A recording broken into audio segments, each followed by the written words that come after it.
ఈరోజు మా వినాయకుడిని వీడ్కోలు చెప్పే సమయం అయితే దగ్గరకు వచ్చేసింది. 9 రోజులు ఘనంగా పూజలైతే జరిపించుకున్నాడు మా చేతులతో వినాయకుడు. లాస్ట్ డే కాబట్టి పూజారిని పిలిపించి ఘనంగా పూజ జరిపించేసి హారతి అయితే ఇచ్చేసాము. వినాయకుని నిమజ్జనం అనగానే లడ్డు వేలం పాట వేస్తారు. మా వినాయకుడి దగ్గర లడ్డు వేలం పాట అయితే ఈ అబ్బాయి పాడాడు. ఫార్మాలిటీ ప్రకారం వారి ఇంటి వద్దకు బ్యాండ్తో అయితే పంపించేశాము. ఫైనల్గా వినాయకుడిని అయితే బయటికి తీసుకొచ్చాము.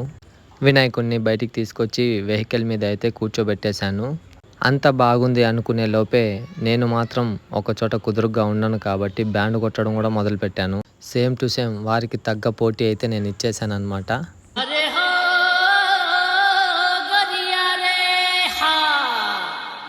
వాళ్ళే షాక్ అయ్యారు, ఇదేంట్రా వీడు ఇలా కొడుతున్నాడు అని.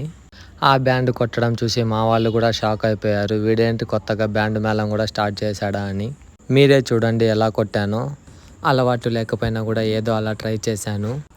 మొత్తానికైతే వాళ్ళకి గట్టి పోటీ అయితే ఇచ్చేశాను.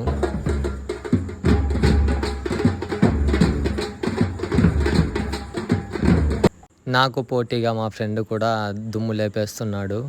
పోటాపోటీగా అయితే నిమజ్జనానికి మేము బయలుదేరేసాము. లాస్ట్కి నేను మా ఫ్రెండ్స్ కలిసి డ్యాన్స్ కూడా అదరగొట్టేసామన్నమాట. డ్యాన్స్ వేయకపోతే మా కాళ్ళు కుదురుగ్గా ఉండవు కాబట్టి డ్యాన్స్ చేసి మేమైతే చాలా అలసిపోయాము. అందరూ ఏమో కానీ ఒక ఫ్రెండ్ అయితే మాత్రం చాలా అంటే చాలా ఫన్నీగా డ్యాన్స్ వేశాడు. అతను డ్యాన్స్ వేస్తాడని అస్సలు ఎక్స్పెక్ట్ చేయలేదు. ఆ 100 రూపాయల నోట్ కోసం చాలా యుద్ధం అయితే చేశాడు.